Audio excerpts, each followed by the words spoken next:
আসসালামু আলাইকুম। তো আবার আজকে এলাম মেট্রো স্টেশনে বাড়িবেলা করে। তো মানে আজকে গেতেছি বিনবতুতা। তো মেট্রো স্টেশন কার্ডটা পাঞ্চিং করে তারপরে এলাম উপরে উপরে, তারপরে মেট্রো এলো। মেট্রোর ভিতরে চললাম, সিট পাইলাম না, পরে এলাম খারিয়া।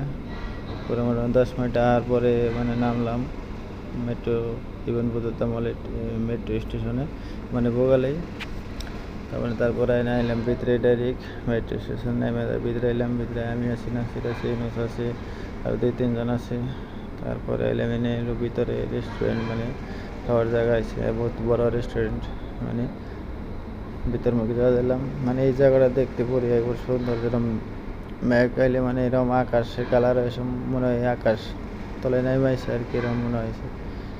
জায়গাটা দেখতে বহুত অনেক সুন্দর। তারপর এলাম কাপড় কিনবা নিয়ে, তো ওরা কাপড় টাপড় দেখতেছি, আমি আর ভিডিও করতেছি পাশ থেকে, দেখতে থাকেন।